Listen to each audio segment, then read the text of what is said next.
guys, welcome back. Today I'm going to be doing my November makes, and this is going to be a short video. I only had 3 things that I was able to make, and I only have 2 here to show you. So not a whole lot of stuff sewn during the month of November, mainly because we moved this month. So we ended up moving from Texas to Nebraska, and that took up a lot of my time. So yeah, I mean, that's really the only reason why I haven't sewn a whole lot. Okay, so the first thing that I made was this New Look top. This is a New Look 6511. And I actually did a sew along on this, so I'll put a link in the description bar below if you're interested in seeing that. I ended up sewing View D, so it's sleeveless with peplum. It's a little bit, I want to say probably about a tunic length, and it has this really cute open back detail, so I hope you guys can see that. I really like this top. Even though it is a lot colder here than it was when we left Texas, I'm still gonna wear this. I'm gonna layer a long sleeve black shirt underneath it, so I think that will look super cute. I finished everything, all the seams, with bias tape,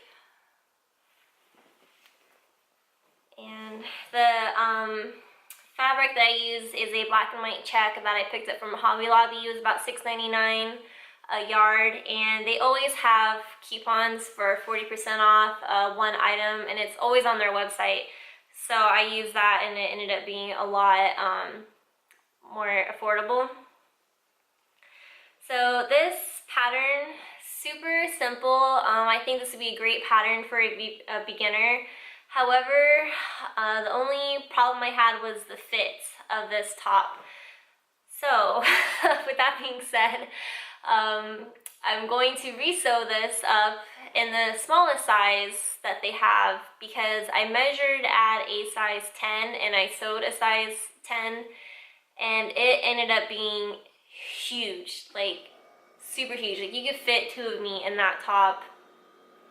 And when I went to go try to, take in the seams to make it fit, it shifted the bust darts, so the darts moved more closer to my armpit, and then created like a weird like crease when I wore it. And then the neckline and the armholes, they kind of got like created like a weird like ripple effect around them, I think because when I, took the garment and it shifted everything and made it a little bit, more strained. So I am definitely going to be sewing this probably in the size 6 because, and I probably should have looked at this earlier. So on the pattern, I didn't read the back of the envelope thoroughly. I just kind of was like, oh, okay, I measure at this size, I'm going to sew this size. But they had a finished garment measurements at the bottom of the pattern, and so looking at that, that's what makes me think I'm going to have to sew the size 6. But my waist is a little bit bigger than the size 6 of what it measures at. But like I said, when I made this, there was so much room in the waist, so I don't think I'm going to have that problem. So I'm definitely going to remake this. And let me know if you guys want like an updated video to see if the sizing works better when I did the finished garments size versus your measurements. Excuse me. Okay. The next thing I had to show you is this top. It is a high-low peplum top. Pattern is Rosa Top by C. Kate Sew. And I'm going to be doing a pattern review on this later. That'll probably be posted, I want to say maybe next week or the week after, so keep a lookout for that. This top, I love this top. I'm going to be sewing more of them, and a good thing, I guess a learning point from the New Look 6511 is this top, she states that it's generously sized, so I used the finished garment size versus my measurement size, and it came out perfect. And I was also able to, because she has a group on Facebook, another girl posted one of her finished Rosa tops, And so she made the size extra small, and I asked her what her measurements are so I could compare mine to see. And so since I measured a little bit smaller than her, I made the extra small. And so those two things were helpful, and I think that's what made this garment such a success for me. The fabric that I used for this is a olive double brush poly from a shop on Etsy, and I'll put a link in the description for that shop, as well as a link to this pattern.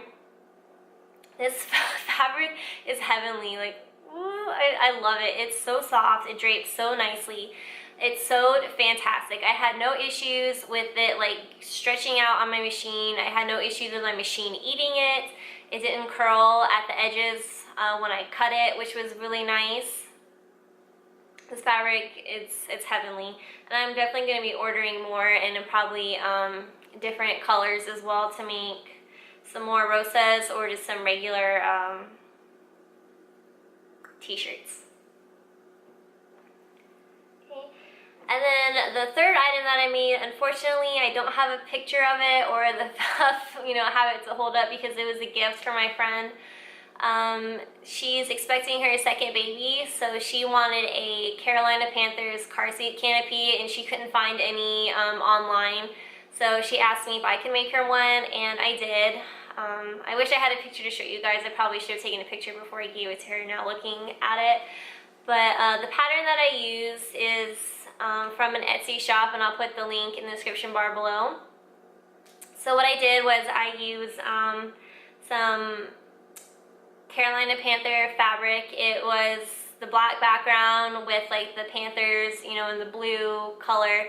And then I made a contrasting bottom with a blue band of fabric, and then put the baby's name. His name's Alex.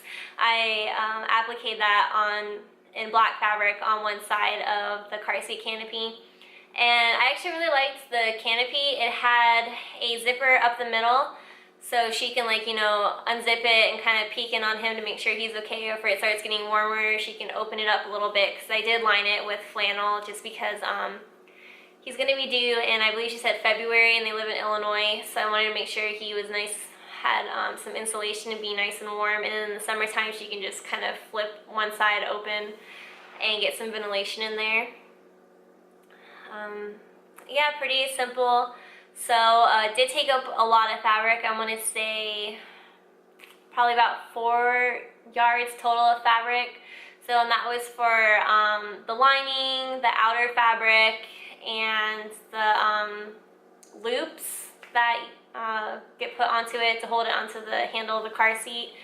And I did stray a little bit from the fabric, or not from the fabric, I'm sorry, from the pattern. I couldn't figure out how to put the bustle in, so I didn't do that. And then I used buttonholes to put buttons and buttonholes in the, what am I trying to say? In the little loops that I'm like trying to physically show you guys. So this is the car seat handle, right? The little loops that loop around it, around the car seat handle. I did that instead because the pattern called for hook and loop, which I'm not really sure what that was. And I tried Googling it, and it looked like Velcro, but because I wasn't entirely sure, I just kind of made it up on my own, finishing it. And I originally wanted to do snaps, but because we moved and now we're living in an apartment right now while we're going to do our house buying process, we have neighbors, and my husband was getting really irritated with me because I was banging, on this piece of wood on the countertop to put the hooks in, and he was getting really irritated with me. And he was like, "We're gonna have to find you a new hobby while we're here," because it was making so much noise. And I actually remember this was the night before the Thanksgiving night, and we were leaving to go to my friend's place for Friendsgiving. It was going to be on Saturday. So yeah, I fell asleep, and I literally woke up at 3 o'clock in the morning, and I was just like, buttons, that's how I'm going to finish this. I'm going to finish it with buttons. And then so it was yeah, 3 o'clock in the morning, and then so I looked up if Joann's was going to have a Black Friday. So I looked them up, and I was like, okay, they open at 6. I'm going to set my alarm for 5:40. That'll give me time to wake up, get dressed, drive over there. and I was like, I'm just gonna get buttons, nothing else, so I don't have to wait in line, you know, the crazy line for the Black Friday shoppers. I'll be in and out, no problem. And so I woke up at 6, I went over there, and it was so funny because it wasn't, I thought it was going to be packed, but it wasn't. Like, I want to say besides me, there were probably five other ladies there, and they were all older and all in their pajamas. And I was like, this is the best Black Friday crowd ever. Like, it was just super calm. Everybody looked like they had just woke up like I did, and I loved it. So, yeah, that was a really long story. This video was like 11 minutes long, and like 4 minutes of it was my Black Friday experience at Joann's. But yeah, so those are the only 3 things that I actually had time to make. Hopefully I'll have a lot more makes in December. I do have some plans, and I'm going to have a winter plans video coming up as well. That's going to be very long because I was going to do monthly plans videos, but I don't know. I think for me to keep me organized, I'm just going to make a list of what I want to do for wintertime, and I'll share with you guys, and then every month do like an update with my monthly makes on what I've accomplished.